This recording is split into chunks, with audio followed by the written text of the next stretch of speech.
Greetings and welcome to the Recombobulation Area. My name is Dan Schaefer. Thank you for joining us. We have a very special edition of the podcast for you today. I recently had the opportunity to sit down with Gary Witt, the president and CEO of the Pabst Theater Group, for an extended conversation backstage at the Riverside Theater. Gary is one of my favorite people in Milwaukee to talk to because he always speaks his mind. Two.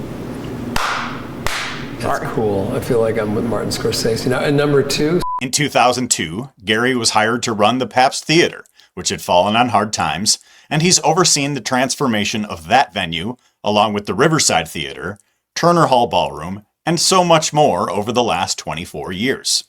He's been one of the central figures in the revitalization of downtown Milwaukee in the 21st century. And for someone in his position, he is remarkably unguarded about what he has to say about pretty much everything. Witt has been in the news recently because of his staunch opposition to a proposal that's been out there to potentially tear down the Miller High Life Theater to build a new convention center hotel. That concept was one of the conclusions drawn in a recent report from Hunden Partners put forth by the Wisconsin Center District. The Pabst Theater took over much of the booking and operations of the Miller High Life Theater in 2022, so perhaps some of that opposition is to be expected, but this goes well beyond that. And so does this conversation. We talked about the bigger picture for downtown Milwaukee here in the mid-2020s. We also talked about the new venue downtown, Landmark Credit Union Live. We talked about independent music venues, the convention business, the Wisconsin Center District. Gary had a few especially critical things to say about some of Milwaukee's business leaders, so be sure to stick around until the end for that. We even talked about regional transportation and had a little debate about the Milwaukee airport. Like I said, Gary has lots of takes on lots of things, but he is someone who cares deeply about Milwaukee and our city's future.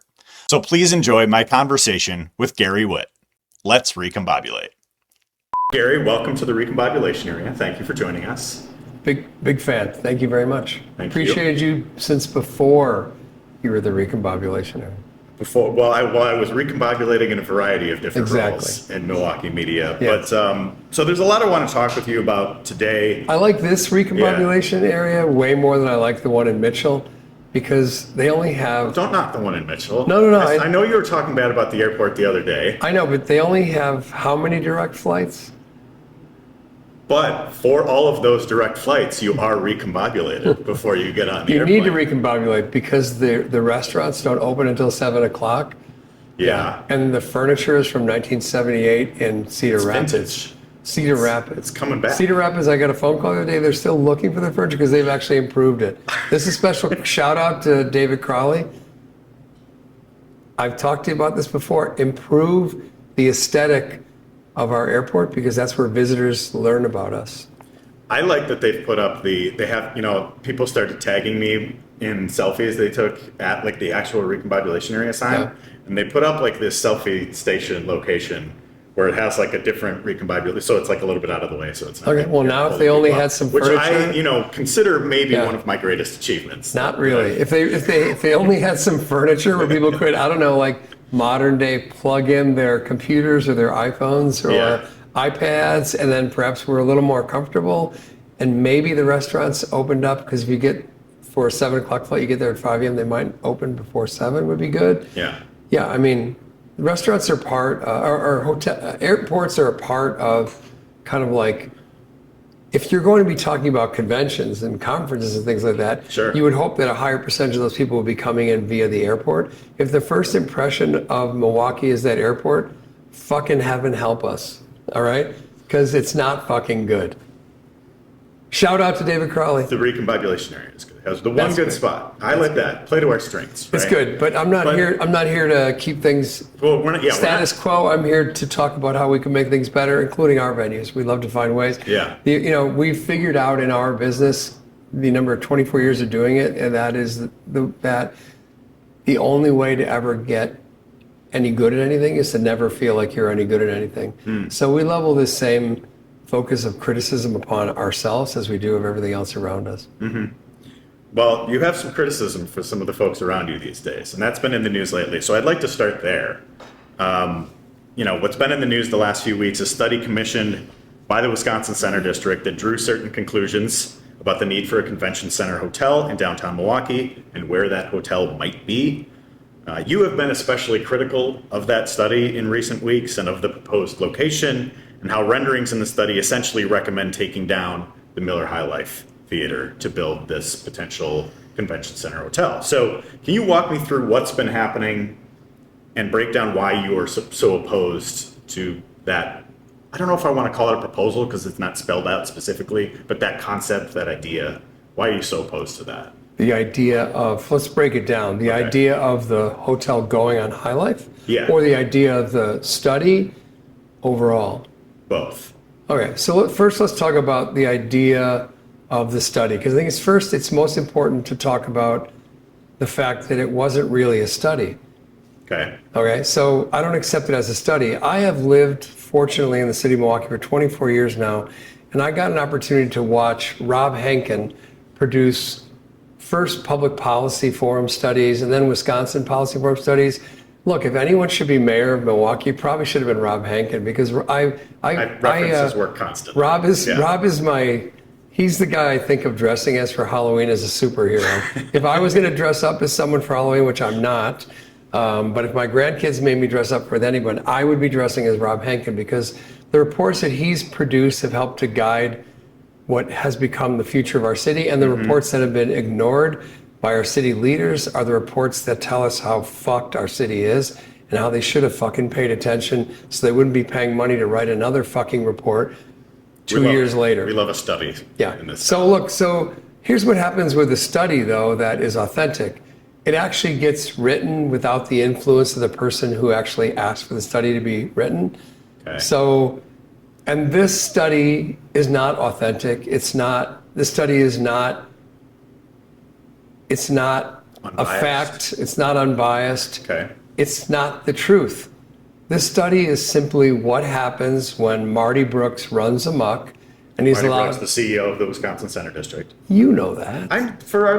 Your audience is very smart. They recombobulate, my friend. Come on. All right. So this study is the result of Marty Brooks running wild without the approval of his board to do what he's doing, and putting his thumb on the scale and telling the Hunden Partners.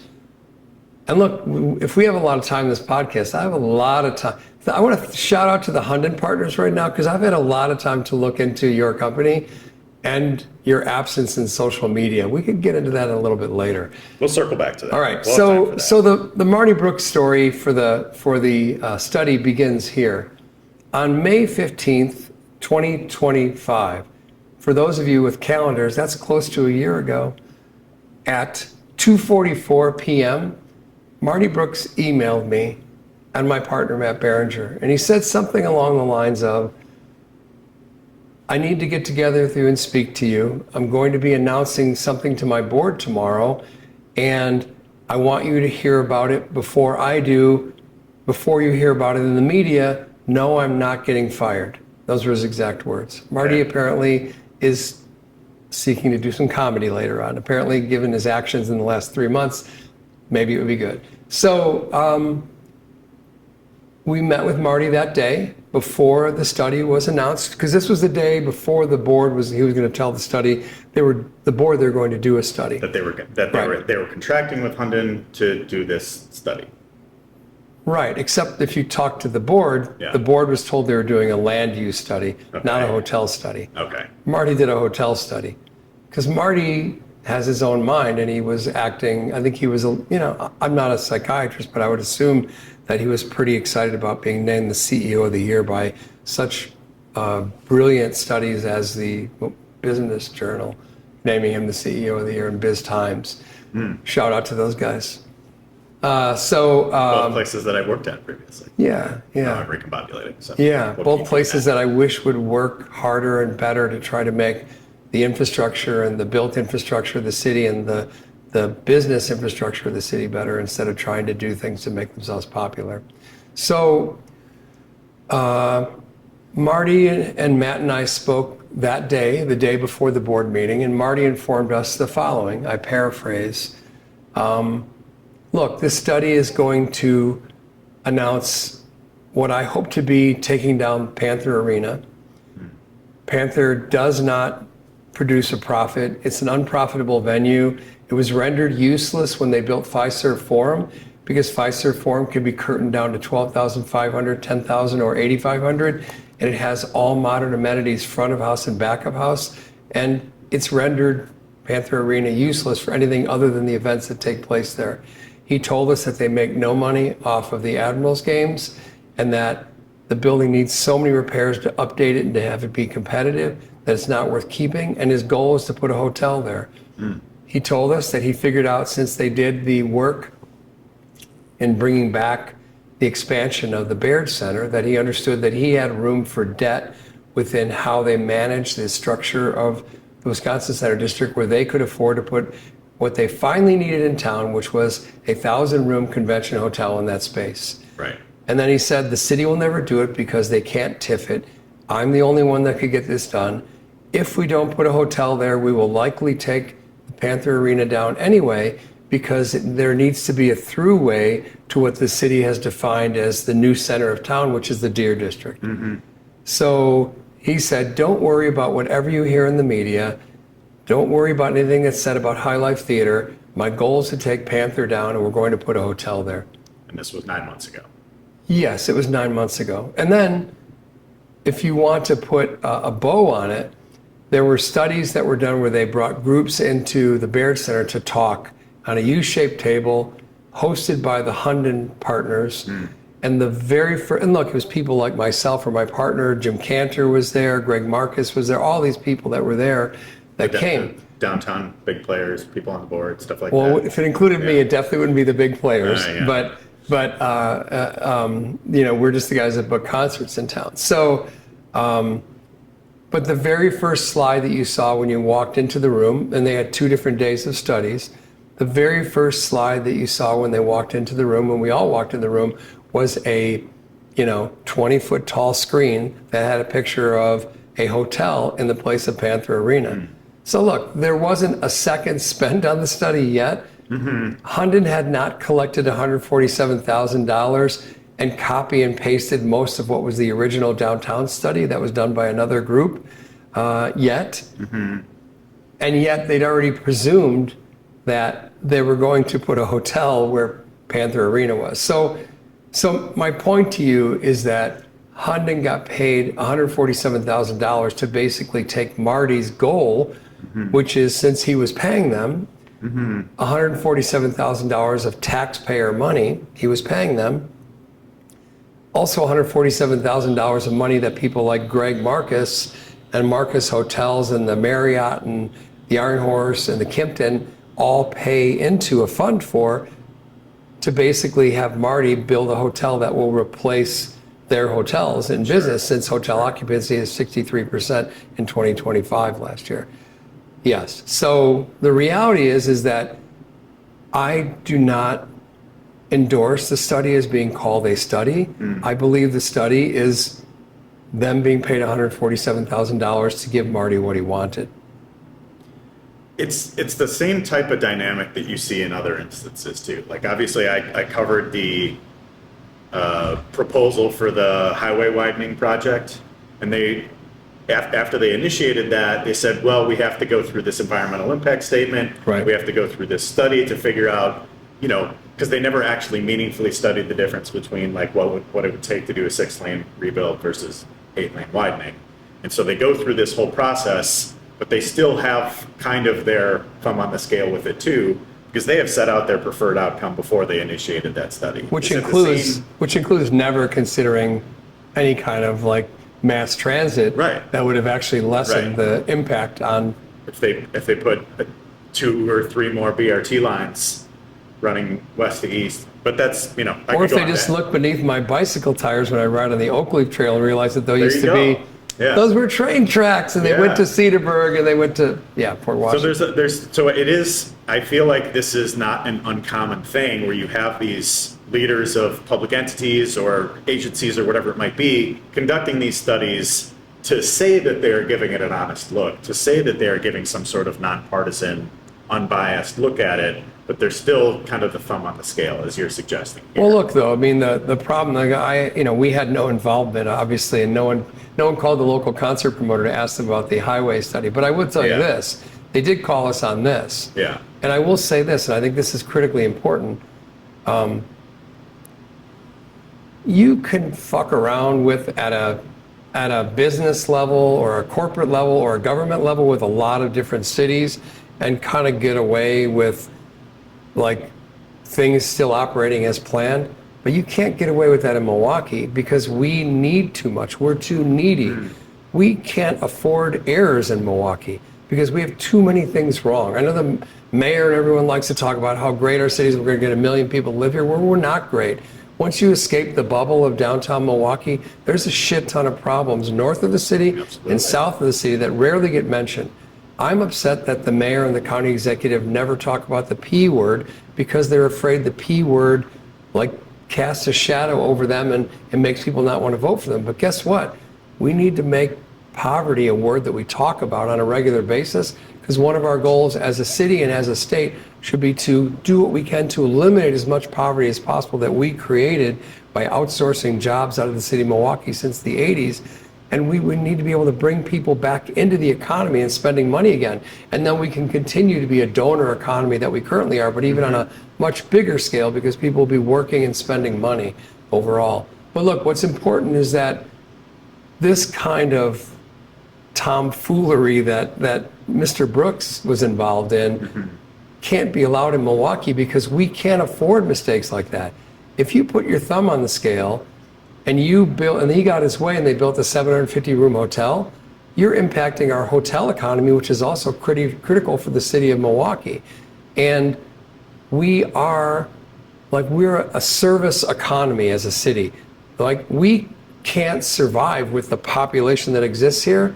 The greatness of Milwaukee, which is what makes us greater than Madison. I'm sorry, people of Madison, which I don't really even know where Madison is, but I've heard of it, is this.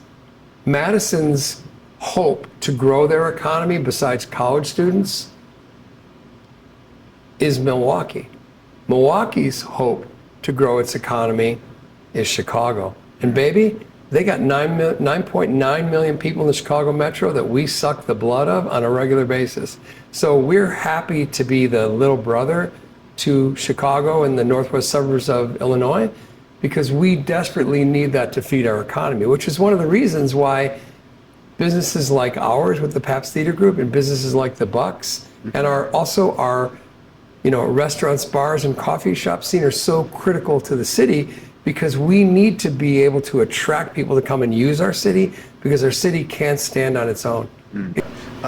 So step one for me is I don't accept it as don't call it a study because it wasn't, so stop calling it a study. It was Marty Brooks' request to get a hotel built because his ego was so large that in his final 2 years of his contract, instead of the board giving him the guidance of taking his final 2 years and hiring someone to take the baton from him and work towards the future, Marty has been entrusted with the next 20 to 30 years of $300 to $400 million of debt that a hotel will cost us, that long after he's gone and sunning his buns in Florida, we'll be stuck with taxpayer debt for building a hotel that will likely kill the hotel industry in the city. Well, so there's one part of this, we won't call it a study, we'll call it a report, I guess, just a lack of a better word. Let's call it Marty's homework.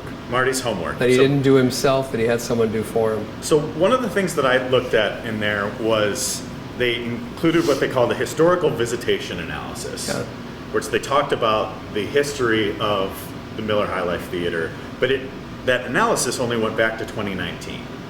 Yeah. And I think that is a huge mistake in understanding how that venue has changed over the years. Yeah. And so the Pabst Theater Group became like the operator and booker for Miller High Life Theater in 2022, right? Yeah, officially we started like 2023, yeah, you're right.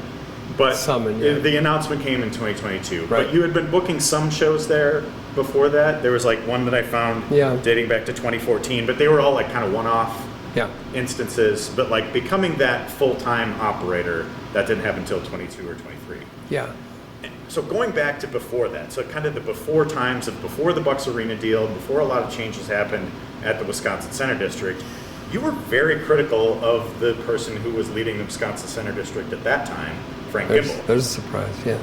Yeah, well, you have some criticism for some folks, but Frank Gimbel was the guy who led the Wisconsin Center District for about 20 years, from when it started in the mid-90s through 2015, I think is when he finished. Yeah. And you were very critical of, and you know, your time starting at the Pabst in 2002 coincided in a lot of ways with when that Milwaukee Theater revamp happened. Right. Between 2001 and it opened in 2003. And so there was that period of 2003 to 2015 where there wasn't really a whole lot happening there. Actually, 2003 to 2018. 18, sure. Yeah. But like under Frank Gimbel's leadership, there wasn't a whole lot happening there either. And so I think it is a mistake to look at this in this study of this historical visitation analysis that limits the scope to the past 6 or 7 years. Study. Just give me a break here. Yeah. To limit the scope of that to the past 6 or 7 years. So maybe you could walk me through how your relationship and how the Pabst Theater Group's relationship with the Miller High Life Theater, as it's now named, has evolved over the past, 15 years now. Yeah. So look, I think you've given a good overview of it. But here's how I would explain it personally, which is that my very first visitation to Milwaukee to meet Mike Cudahy when he was coming, when I talked to him and he asked me to come to downtown and talk to him about the Pabst Theater, I got off the highway and I looked to my left and I saw this like gigantic construction site where the Milwaukee Theater was, and there was a big sign there. It was like Milwaukee Theater coming in such and such a time.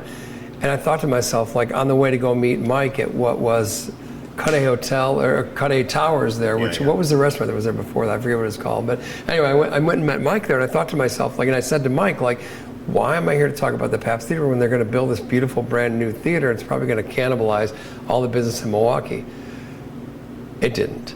So what happened is a very strange thing that you're right, I have been on record because I spoke at a couple different panels about this after we grew, because we started with the Pabst Theater, which was, at that time wasn't doing well. It did 38 shows a year, and there was some talk about maybe the city hall moving there in a parking lot, whatever. And so we have been credited with, I think, more with the city people in the city of Milwaukee and around it of actually rebuilding the Pabst and making it what it once was, which is the jewel or the center jewel of the city. But also during that same time period in 2005, as we talked about beforehand, we took over the Riverside Theater, which had been closed at that time. I think we took it over only because Johnny V wanted more people to eat at Moe's. Shout out to Johnny wherever he's at. Sorry, Johnny. And then in 2007, November 2007, we took over Turner Hall Ballroom, which had been closed for decades because the only time it was ever used was when RC would have overflow from the fish fry, which I missed that fish fry at RC's place there. So probably my heart doesn't miss that fish fry, but I miss the fish fry. But so we during this time period, like 2002, 2005, 2007. And then we get into the back room, and all of a sudden, I'm publicly commenting on the fact that because people are talking about, like they're showing up at events, they're talking about the Milwaukee Theater then, and people are talking about it, and I'm publicly going like, look, like this isn't a Milwaukee problem. Don't blame it on the city. Like maybe for decades, entertainment was kept alive by Leslie and Joe at the Rave and Peter at Shank Hall, and they were, thank God for Leslie and Joe at the Rave, and thank God for Peter at Shank Hall, because no one used the rest of entertainment in the city, so therefore Milwaukee missed out on all these shows that it could have gotten over all those years. And by the way, the road used to go from Milwaukee to Madison, and bands would skip Milwaukee and play in Madison. Mm-hmm. So one of our first goals, oddly enough, was to turn the road around, which I think we correctly have, because our venues are better than anything in Madison at this point in time. Because we have these beautiful, as you're sitting in, these beautiful historic venues that are like amazing to experience a show in. So my complaint during that time period was that you got the Milwaukee Theater at the time. Mm-hmm. It's run by these guys who have no idea how to run a theater, and it's their own little boys club, creepy little boys club, sorry Frank, that it is. Because look, we got a call from an agent. You're going to be sad about this, Milwaukee. Anyone who is old enough to remember a band called REM wanted to do a show in Milwaukee. And they wanted to do a show at the Milwaukee Theater. And the only thing that they had that was an outline of a goal as to what they would say why they would do it at the Milwaukee Theater, why they wouldn't do it, is what is called in our industry a no comp show. In other words, look, it's REM, they're playing arenas, they wanted to play the Milwaukee Theater, but no one could have free tickets to the show. And Frank is going to argue with me about this, but he would have to lie, because the rule of thumb there was that the board at that time said, wait a minute, our boxes are ours. We don't do any shows without our comps. And they wouldn't give up their comps for the show. So Milwaukee, you didn't get an REM show because Frank Gimbel and his team would not lower their vanity or understand like the financial ramifications of just buying their comps in-house. Now I'm inside baseballing, and letting the show come here, because you would have gotten an REM show in Milwaukee. So the building was incredibly mismanaged.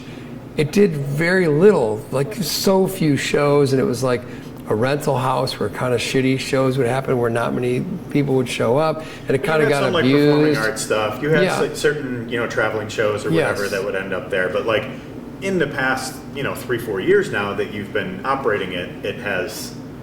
That you had Nikki Glazer there a couple months ago. So look, I also want to say like a big turning point for this venue was Marty Brooks coming to town. Yeah. Because Marty Brooks coming to Milwaukee was one of the first times that the city of Milwaukee and the county, for a position like that, didn't just give the job to some knucklehead who they were rewarding a position to. So I think of like the guy that used to run the Marcus Center. What was that guy's name that used to run the Marcus Center? So blanking on the name. Yeah, I know. And also the guy that used to run Visit Milwaukee. Who was it? Upchurch. Yeah. His name? So Paul Upchurch used to run Visit Milwaukee. Yeah. He basically just moved over from the Marcus Corporation, having had no experience in running a convention and visitors business. Right. Paul Matthews, who took over the Marcus Center, had many years slaving away at, oh wait, that's right, he was a politician in the city, and they didn't want him to run for office, so they snudged him over there in a high-paying job running the Marcus Center, and he had zero experience. Like, I'm so sorry for me in doing the business that we're in. Like, I'm sorry we're Paul Matthews if he hears this because he finds his name tagged in Google, but what a shitty choice for running a performing arts venue. You never had any experience, and Paul's legacy of running the venue during that time would show that he had no experience doing it, and he ran it into the ground. Mm-hmm. So it wasn't well done. Well, and I found a quote. So Marty Brooks coming here was the first sign for the city that they would actually go find a guy that had worked in St. Louis and that had worked in New York City, and like that was I was publicly supportive of him coming here. I thought it was really great, and actually over the years had a wonderful relationship with Marty, lunch and dinner many times. Mm-hmm. But going back to, I had even found a quote from Gimbel. I think it was in like a 2017 article saying that like it was a mistake to even undergo the renovations to upgrade the Milwaukee Auditorium to be the Milwaukee Theater in 2021. And that was, the Wisconsin Center District was in debt for decades after doing that project because they had nobody in there. But now it's like High Life Theater has become an actual asset. Yeah. Because, and I think it just goes to show like how much a change in management can make a difference there, because you're bringing shows into there that weren't there, a decade ago. We do this for a living. I mean, exactly. Frank is a lawyer. But I think that goes to like the larger conversation of just about like, Hunden only looked back to 2019, but if they had looked back to 2009, it's a much different story. I have a better one for you. I mean, again, like Hunden didn't look back to 2019 only. What they did is they, again, had their thumb on their scale when they quoted the number of events that take place there. Yeah. Because our deal publicly, and by the way, it's public knowledge because you can pull this up since they're a public entity, our deal is that we don't own all the days on the calendar to book at the High Life Theater. Because we care about the city around us, and because we feel like High Life also plays a role that's critical to attracting conventions to come here, Matt Berenger and our agreement was such that we allowed them to control the calendar along with us, and they had right of first refusal to be able to bring in events that were convention related, because we never want to be able to say that we were a part of turning a convention away unless it's something amazing. Like we booked Cirque du Soleil, like yeah, we're going to probably not do a convention on that 3 days, whatever, because Cirque du Soleil is a brand that's too important. But because the Wisconsin Center District had also control over, in the beginning, not just convention dates, but they also did their own kind of rentals, which we finally had to wrestle back from them last year. So the real numbers, like I think they quoted something like 36 dates or something like that the building was used, and they were, and by the way, I want to quote this to the Hunden Partners, sue me if I'm wrong. You got my address, sue me if I'm wrong. But the actual dates that were used by the Wisconsin Center District last year were 102 days it was used, because 41 shows on different dates took place that we booked there last year, and the WC used 61 days for their events, whether they be graduations or convention-related events. Mm-hmm. All those dates were dates that they were contracted to use that we could not overrule, which FYI makes it harder for us to book dates. Because if you look back on the prior year in 2024, it was 140 dates that it was used, because the Wisconsin Center District used it even more because they were using it for dumb things, like booking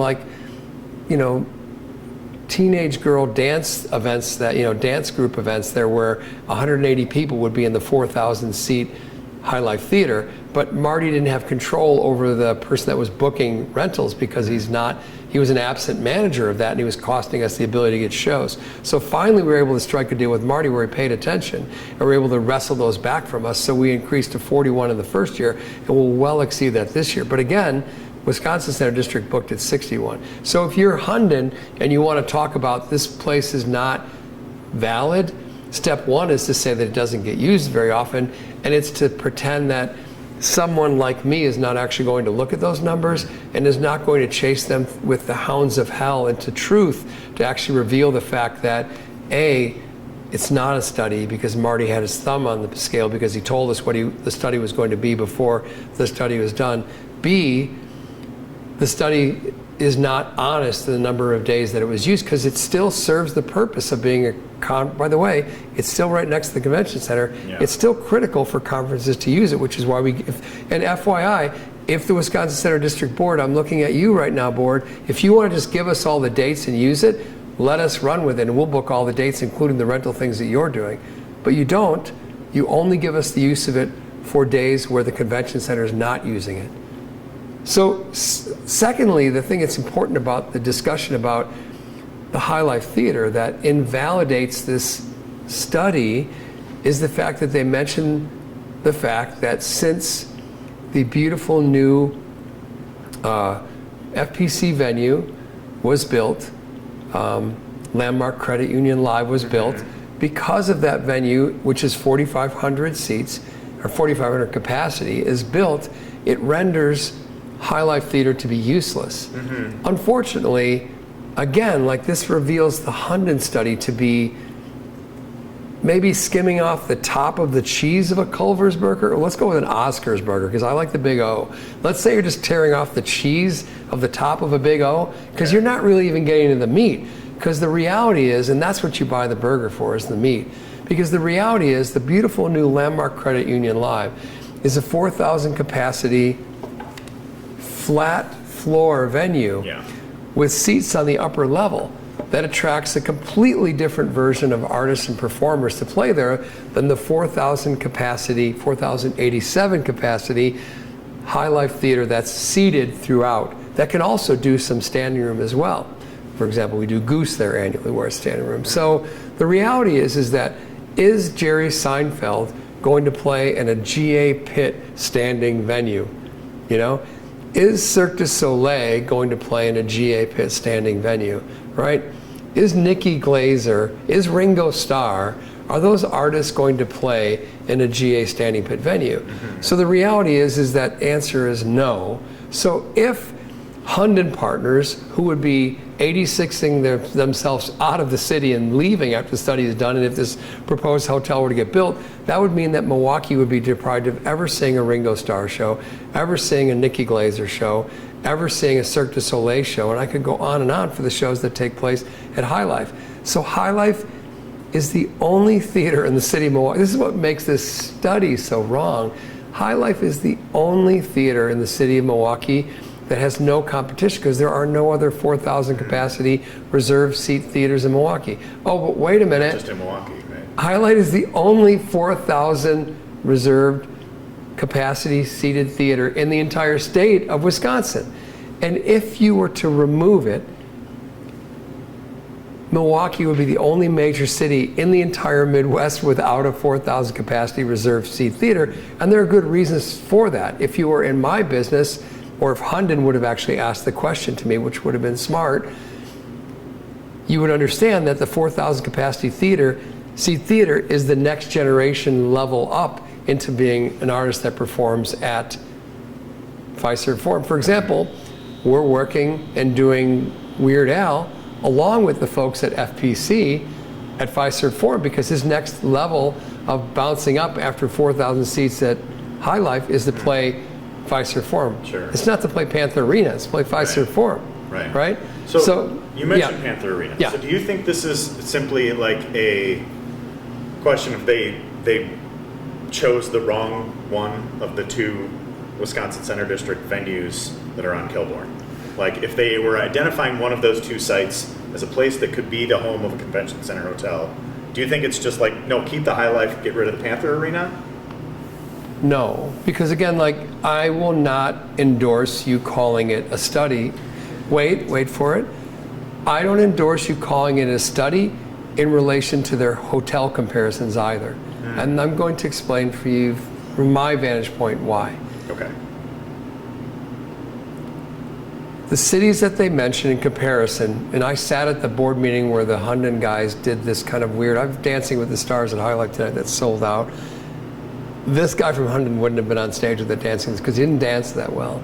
So wouldn't have looked good in a dress either because he's a very big guy. But so Besides the point. yeah, but not for me because I need humor to get me by these things, okay? Right. So the Hunden study compared us to places like Austin, Houston, Dallas, Nashville, and Raleigh. Does anybody in recombobulation land want to tell me what all those cities have in common? Wait for it.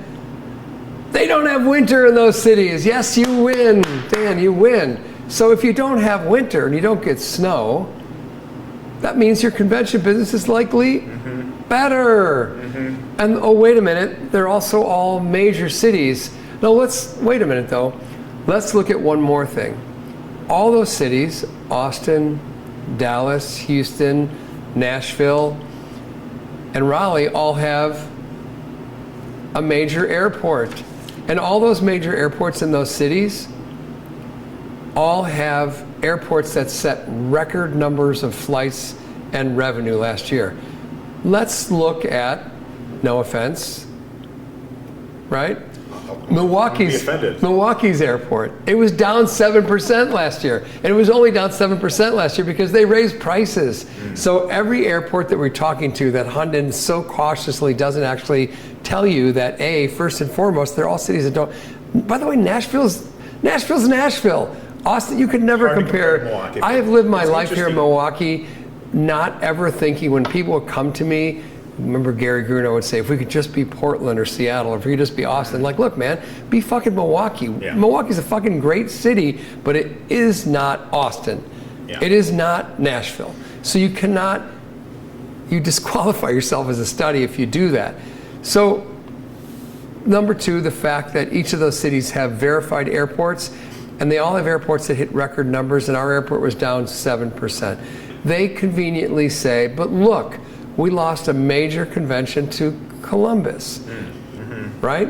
Well, because they have a 1,000-room hotel, and Milwaukee needs a 1,000-room hotel. I was just in Indianapolis for a NIVA board meeting the other day. I love their 1,000-room hotel. It's awesome. You know, they're also building a 750 like right next door to it. It's awesome. I don't know if you noticed this, but Indianapolis also has the football stadium downtown. They've gone all in on their convention. But more importantly, the Hunden folks, again, in a shell game of choosing which facts they want to talk about, choose Columbus as the market to compare us to. But the problem with Columbus is that they got to their 1,000 room hotel by adding to their 550 room Hilton hotel that already existed in Columbus. If we only had a Hilton here that had 750 rooms that we could add, wait a minute, we do. It's right across the street. We have a Hilton that has a walkway that's attached to the convention center that actually just today, it's you and I on the Nighttime Jewelry Channel. I'm going to sell you that hotel renovation for, wait a minute, not 1/2, but yes, 1/3 of the cost of building a 750 room hotel. I will give you that hotel with Greg Marcus with just a little bit of funding from the city and the county to build another 250 rooms on top of the Hilton that would give us, voila, a 1,000 room hotel. Because if you look at across the country, conventions need one large hotel to be able to suffice what they could use. And again, I want to reference this. If you said to me, no, we need to build the 750 room hotel in addition to what we have, first I would say to you that our hotel occupancy in Milwaukee with the whiz-bang job that our Visit Milwaukee group did in the last year still operated at 63%, right? So I also want to say this.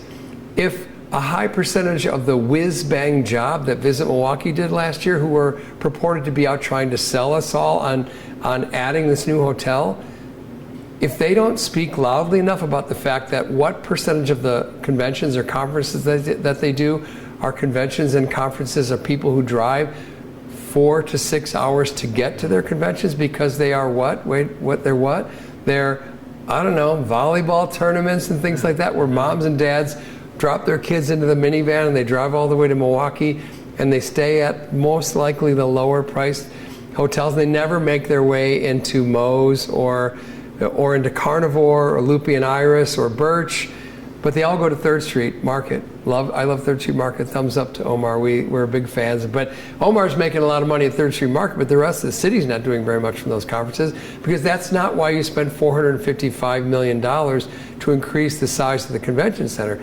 Because if you look back at Marty's initial comments, which I'm sure you could fact check this and pull back on this, Marty's original comments were that they were expanding the Baird Center, well, it was the WCD at that time, in order to satisfy the current hotel product that they had because they could not do that because they were expanding the convention center. The layperson doesn't know this, but they expanded the convention center, not to expand the convention center, but to allow a convention to load in at the same time as the convention was loading out, which would allow more consistency in our hotels, not additional occupancy, but additional occupancy based on consistency because they used to have to wait a week in between hotels to get a convention out and to load a convention in. So Marty Brooks in 2020 during the pandemic with a mask on, you could barely understand him, but I'm sure you could understand him if you looked at the quote that he gave on TMJ AM, which I can give you the date and the exact time that he says later. But basically he said, I want to add to this convention center because I want to satisfy the current hotel stock. Now Marty has somehow done the heel turn as a wrestler, and he's hit the High Life Theater with an aluminum chair, and he's now the villain because now he's telling us all that, wait a minute, first we need to expand the convention center, right? And we need the money because we can't attract conventions here. Now he's saying, I need to expand the hotels because we can't attract conventions there. And when he gets his hotel, if he does get it, he will then be telling you that he needs to expand the airport because guess what? If you expand and add another 750 rooms, you can't get people here. Because Dan, how many direct flights does our airport have? Not as many as we would like. Thank you. You're with the way you're describing this sounds to me like, you're describing one of my favorite children's books that I would read to my kids. If you give a mouse a cookie. It seems like a give a mouse a cookie situation, and it's just like you're always asking for whatever is going to be the next thing, the convention center hotel, the expansion, the flights, all of that, and I think it's important for people to be asking too. It's just like, how does this really make a difference in the bottom line for Milwaukee as a whole, and for downtown Milwaukee, and for the taxpayer dollars that fund the Wisconsin Center District through the rental car tax and the hotel tax and all the different taxes that go towards that. And restaurants, yeah. And so I'm wondering now if we're at another kind of inflection point for downtown Milwaukee, right? So not another study, but just like, so I wrote this cover story at Milwaukee Magazine in 2014 that I talked to you for and talked to a bunch of people for about, all of these plans that were kind of like on the drawing board at the time. Yeah. And it was the Bucks Arena, it was the streetcar, it was the convention center expansion, it was what's going to happen to Grand Avenue Mall. It was all of those different things happening at the same time. And we solved we answered a lot of those questions that were there at the time. And I'm wondering if we're at that point now again with, the Landmark Credit Union line just opened last week. The Milwaukee Public Museum is going to be opening next year. The convention center expansion opened a year ago. So it's like, are we in the same kind of inflection point for big decisions to be made on the future of downtown in a different sense than what maybe we have been in the past few years? Okay, so first of all, I reject your premise of the question. Great. Because I don't think that what we should be discussing is the future of downtown. Because I'm from Chicago, still a Cubs fan, still a Bears fan. Don't hate me for it. Fuck off if you do anyway. I'm kidding. My grandma used to take me to Cubs games. Shut up. But I have been told, and you have been told for now my 24 years here, as you said, we just got to keep the Bucks in town. We just need more hotels. We just got to build more residences downtown. We just need the streetcar. Like whatever the things are we've been told, we just need more. No, wait a minute. We just need more corporate offices downtown. Oh no, wait a minute. We just hope that someone will build a big stupid tower, where the bus depot used to be, and house a bunch of people that are going to pay $5,000 to $7,000 a month in substandard living apartments. Not a fan of the couture, I take it. Is that what I was talking about? I don't know. Anyway, and none of those things worked, my friend. None of those things worked. None of those things were the answer at all. None of those things worked. I give tremendous credit to my friend who's since retired, Beth Weirick, who in 2005 lit, a spark inside of me that reminded me that the city was going to look at us as just people who book shows and sell tickets. But we need to remember that we're more than that we are responsible for things greater than just what's in our venue and around our venue, that we have a greater responsibility with the things that we have to do more and to speak about more things and to make the city better than what it is when we first come to it. So I credit Beth to lighting a fire where it's gotten us involved in when we used our database. I'm gonna go there. Like when the Koch brothers came to Milwaukee and tried to crush our little baby soul, they already fucked us out of all the money we could have used to build a real streetcar, and now we've just built like a Hot Wheels set downtown that everybody gets to laugh at and shrug their shoulders, and Scott Walker gets to walk by in his little fluffy vest and flip at the bird, even though he was the one that killed it, right? Like we could have had a bigger place, but the reality is that none of those things that were suggested by all those brilliant people touched on what would actually make the city better.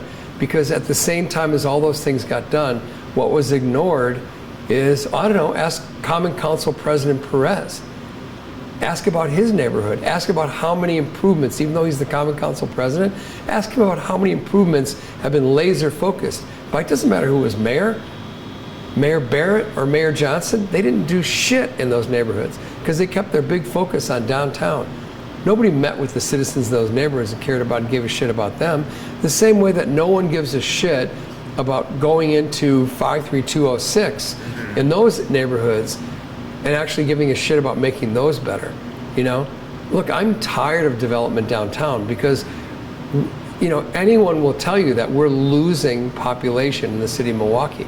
And we're not losing population from a bunch of white people who are moving into the couture. We're losing population from people in the poverty level who cannot find living in the city is sustainable. So I have distrust and disdain for our leaders of today who don't take on the P word, poverty, and look at real world solutions. I get those emails from the Business Journal or Biz Times who are crowing about the good people at Milwaukee Tool building a plant that's going to put 2,000 jobs in Menominee Falls. Does anybody want to do the fucking math and know how long it takes someone who lives in 53206 to use public transportation to get to Menominee Falls, where those 2,000 jobs are? It's 2.5 hours to get there. And that's by cobbling together a combination of leaving where they are, coming all the way downtown, walking some miles on end to get there in the wintertime to go from bus to bus, right? So I want to say that very conveniently, it's overlooked that we lost 85,000 jobs when all manufacturing left the city. People commonly talk about hating the fact that they went to China or Vietnam, but a high percentage of those jobs moved out of the city of Milwaukee and they moved to Grafton, they moved to Germantown, they moved to Oak Creek, they moved to Menominee Falls, they moved to, am I going to pronounce this correctly? New Berlin. Is that right? New Berlin. Sorry. New Berlin's a great example. New Berlin, because they have 800 African Americans living in New Berlin. Well, and here's an example though too that connects to, the highway projects that we've spent insane sums of money on in the city too, is when the state of Wisconsin in the Zoo Interchange project was sued by a coalition group mostly based in Milwaukee to say that it did not adequately fund public transit and divided the city in a lot of ways. So they won the settlement from that, and they put much of the settlement towards the job lines route, which worked for bringing people who lived on the north and northwest side to jobs in places like New Berlin.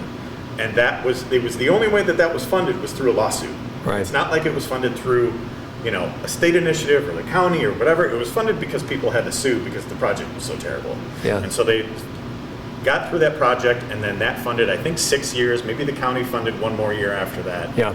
Of the job lines route. But I interviewed somebody for my series and saying he took that job lines route to his job at a manufacturing place for a quality control job that he really liked in New Berlin. Yeah. He took it was about an hour each way that he would take this, but it was the direct, as close as you can get to direct. And then he had to quit the job when the job lines route ended. So because look, he wasn't able to do that. And so that plays to some of the larger regional challenges that we have here that you've touched on a little bit about, the fact that we don't have, the bus. I commend some of the county leadership for trying to salvage what they can with the bus the cuts to the bus system, but we should be talking about doubling the bus network. Well, but the problem though is that it's like our county park system. I mean, the county parks do what they do. They have 1/10 of the number of employees that they used to have 15 years ago. Yeah. They have 1/10 of the budget, they used to have 15 years ago.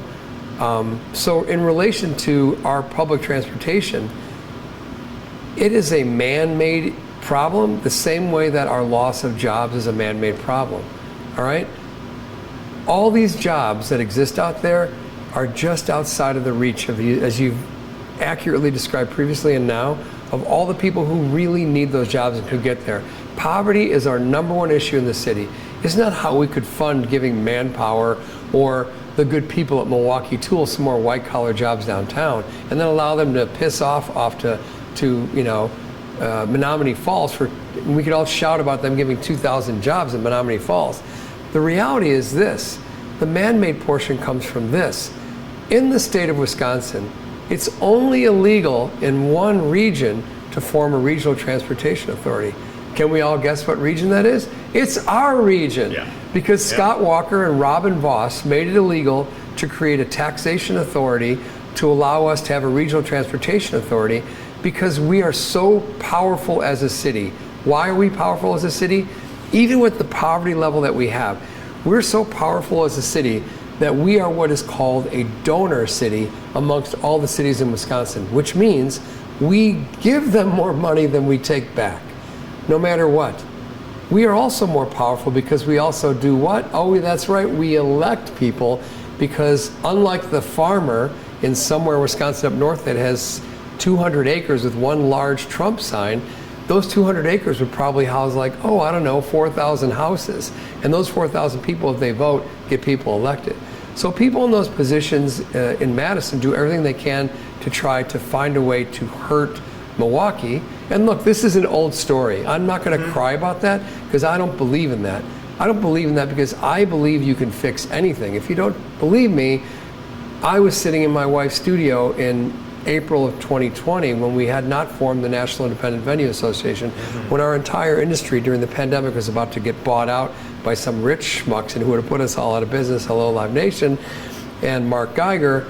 And we formed the NIVA, the National Independent Venue Association, and as a brand new group, I hired the first lobbyist and we paid $250,000 to lobby for us.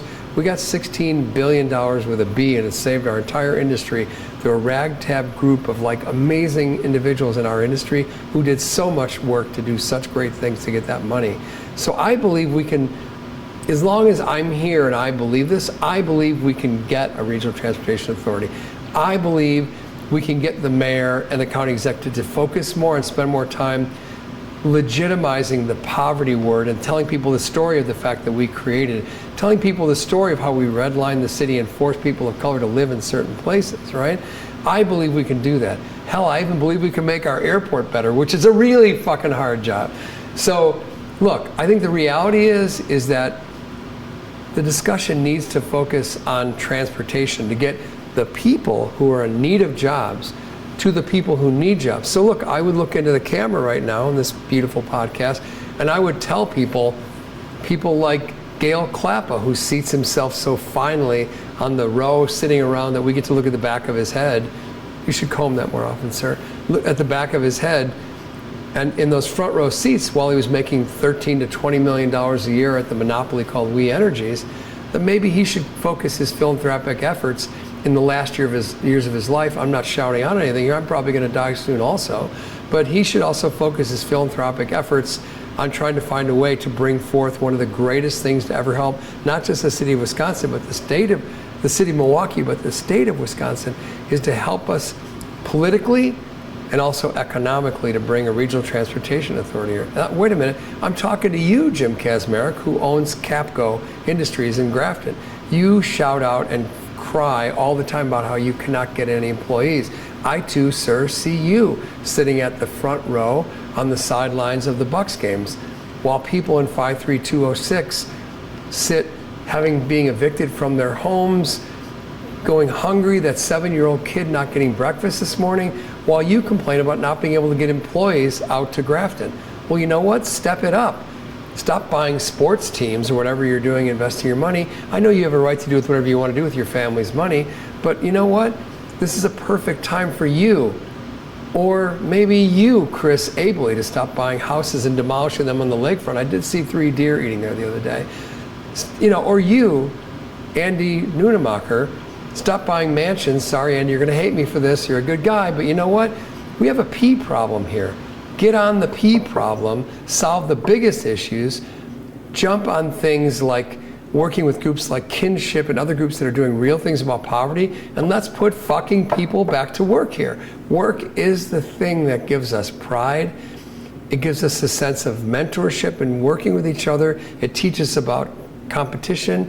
It teaches us about conflict resolution. For God's sake, stop buying Bucks front row tickets. Stop buying houses and demolishing them. Stop buying mansions and demolishing them. I lived with and worked with some of the greatest philanthropists the city of Milwaukee's ever known. I'm fortunate in my lifetime, the last of a breed. Mike Cudahy, for all of his wacky faults, and he was one wacky guy, and he was a wacky guy, he believed enough in the city to give $40 million to Discovery World. He believed enough in the city to entice me to come here, to, I think, in my own egotistical mind, to create and save the Pabst Theater, which for us created the Pabst Theater Group. And I think we have a big impact on the city, thanks to Mike. You know, I think Joe Zilber, who in his passing gave $60 million to trying to save these cities, this area of the city that's in poverty, that turns out in his passing was never enough money at that time because we had fucked things up so much. But the Zilber Group, this is a company, by the way, whose profits go to fund the charity that goes to fund those poor neighborhoods. Like, sack it up, Kazmarek. Sack it up, Klappa, and get in the circle with the guys from Zilber, Andy, you know, Chris, get in the circle with those guys and stop being egotistical headline chasers and get in the circle and get out there and find a way to work on poverty in our city and in our county. You always have a lot to say, and I appreciate that about you. I wonder if we can go through all these things that I've said, quickly. all these things that I've said are not necessarily beneficial. As Sarah, who manages our PR here, would look at me, all these things are not beneficial to us selling more tickets. If I was to sit here and just be a stooge who just talked about how lovely our venues were, right, and how great the shows we have coming up. Oh, and by the way, Dan, here's a list of all the shows we have coming. Like, then I wouldn't be holding true to what Beth Weir taught me in 2005, which is that the greatest opportunity I ever had was to come to the city of Milwaukee, because I'm in a city, unlike Chicago or Detroit or Minneapolis, where the ink in the pages of the history of Milwaukee are not dry, and you could still be a part of writing them. So I say the same thing to all those guys. Mm-hmm. Like, get the fuck out there and start writing some fucking history and stop putting your name on buildings and shit. A couple things I want to ask about. Yeah. Landmark Credit Union Live just opened last week. Yeah. You know, to the extent that you have been for or against that, I know you have a lot of misgivings about Live Nation generally, but what are your thoughts on, big picture thoughts on the venue now that it is open? So my big picture thoughts are that our big picture, because I've been doing this for 24 years, and we've really grown as the Pabst Theater Group as a group to understand, as mentioned before, like our impact on the city, what it means to make the decisions that we make, to book the kinds of shows we book. So my comment on it overall is that literally no one gave a fuck about Milwaukee in 2002 or 5 or 10 or even 15. Maybe they started to come around, but then the pandemic kind of kicked it in the nuts. Mm-hmm. But no one gave a shit about live entertainment in the city of Milwaukee. Otherwise, someone would have come in here and done what we did way before us, and they probably would have been much better than we are even at doing it. You would have gotten a better result, I don't know. But Live Nation never came sniffing around Milwaukee, and they had the money to do it. They could have taken over the Riverside, they could have taken over the Pabst, you know? By the way, when they did originally even look at the Riverside, they wanted to knock all the seats out on the main floor. Just saying. So my thoughts on Landmark Credit Union Live coming here is that I am proud of the work that we have done in the 24 years that we've done it. I'm proud of the work that the Rave has done, or that Shank Hall has done, or that Kelsey at the Cactus Club have done, that have nurtured and fostered a city that would create a scenario where we now can actually attract others to actually participate here. Because again, nobody came here and did this. Mm-hmm. FYI, Live Nation sniffed around in Madison, and they ended up taking over the contract for the Orpheum. You know, they didn't even think Milwaukee mattered then when they did that back in 2018. So I'm proud of the fact that we can continue to grow and nurture, and I'm also proud of what we've created as the Pabst Theater Group, because as my partner Matt Berenger states eloquently, we've created an evolutionary stepladder in our venues that is not to be fucked with. In other words, we have the ability to grow artists from 250 up to 4,000 in reserved seated venues, and we own that evolutionary stepladder. Mm-hmm. We don't own the ability at a 4,000 level, and we've never owned that. That is outside of our of our purview of what we do. So for us, Landmark Credit Union Live coming here is additive to the city overall, and on top of that, we have worked. One of the first shows that we did at Riverside, the first 6 months, which I'm proudest of, is that we hosted one of the last Oasis shows. I get off camera. I will tell you some stories about that show. Excited. But we hosted one of the last Oasis theater shows after they played. By the way, after they played a sold-out United Center, Oasis played here at the Riverside. Mm-hmm. We did that with Larry and Fred Frank of Frank Productions, which then became FPC. You know, they helped us. They were one of our partners in the very beginning of trying to bring shows to Milwaukee that we didn't have the superpower to be able to do, as did our friends at Jam, who we did our first Wilco shows with way back in the day. We still hold them close as a partner, even though they've stepped out into a whole other world of corporate ownership, but we still hold them close as a partner because we never would have booked in our first Wilco shows with Frank Riley and Hyro Touring. So my comment is also relative to the fact that We have had an ongoing relationship with Frank Productions. You know, it kind of petered off. We did fewer and fewer shows because we, of course, became our own entity over the years.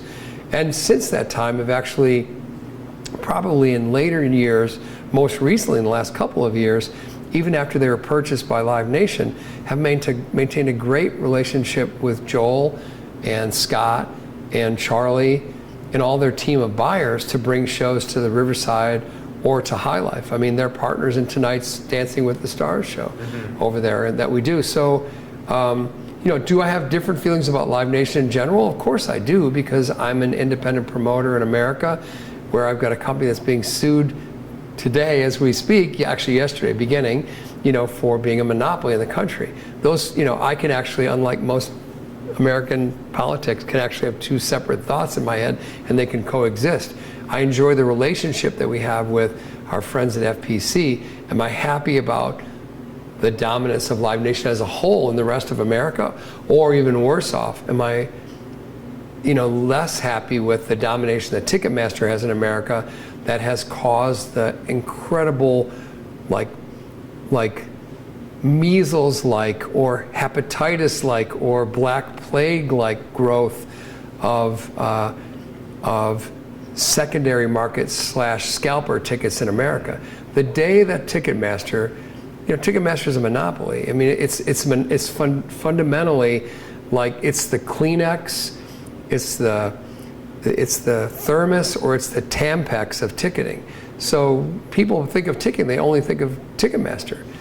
I have a friend that who's in the traveling business who called me the other day and said how pissed off he was because he bought a show at Red Rocks on Ticketmaster, and he's so pissed off because it turns out he had to go back. He found out that it was a scalp ticket. He had to go back and buy it through Access. Well, Access is the ticketing company for Red Rocks that everyone should know, but Ticketmaster is so large that people went to Ticketmaster first. So right now, when we did a band called The Smile, my perfect example, a friend at CAA, Carol, that books Radiohead, also books The Smile. People often ask me, what's your favorite show? I don't know what my favorite show was, but I could tell you that my veins were electric on that night of watching The Smile on that stage. And Tom and Johnny and Tom were just fucking amazing. It was incredible. I get a chill thinking about it now. It was so incredible. You know, when they played Here in the Moment, like there on that stage, it was like incredible because that was the recovery of the pandemic. But the reality is that Tom had spoken to Carol, their agent, and said, we don't want any tickets more. I think it was $65 or $75 for the show. Well, the very first day tickets went on sale, they were $350 on Ticketmaster because Ticketmaster now sells secondary or scalper tickets on the site as well. So the moment they became the host of scalpers, all of a sudden, everyone began to blossom and sell more scalp tickets. Here's an example. My wife and I know I've got to go to a business meeting in Fort Collins, which I have to fly to Denver first. I kind of like using Expedia. You know, it's a good way to use it. They buy tickets direct. You try to find your best price from all the different airlines. I did until I also saw the fact that Expedia was selling scalped tickets on the Expedia website for our Andrew Bird show that hadn't even gone on sale yet. So Expedia was selling scalp tickets for a show that had what is called in our industry speculative tickets before they even went on sale. So like there's a whole plague in our industry that is hurting our business. And look, I want to tell you this, like our business is incredibly important to America, and I will explain to you why. In America, unlike other countries like Japan and China that have endured dropping birth rates over the last decade, America hasn't. The population has been surging and growing the last decade. In the last years, we've seen a decline in our population in America for the first time in many years. And one of those reasons is this. Americans are spending way too much time on their mobile phones, their smartphones. They're having way fewer relationships. American males are getting married and females are getting married at an older rate than ever before. Fewer and fewer people are actually having relationships with people. More American young men have relationships with Pornhub on their smartphone than they do with an actual individual. And one thing that our industry does that almost any other industry doesn't do, no other industry. I go out to dinner, I see two people sitting at the same table on a smartphone right across from each other. At our shows though, people come to a show let's say they're at Widespread Panic. I'll just pick that because I just like the feeling of saying that show, and it reminds me of what a great 3-day sellout, and people come from 49 states. They come there to see each other. Maybe at that show, they possibly have one too many high lifes or too many THC drinks or edibles from the fine folks. Anyway, so what happens is that they might see that person across the room that they might be afraid to talk to, and they strike up a relationship.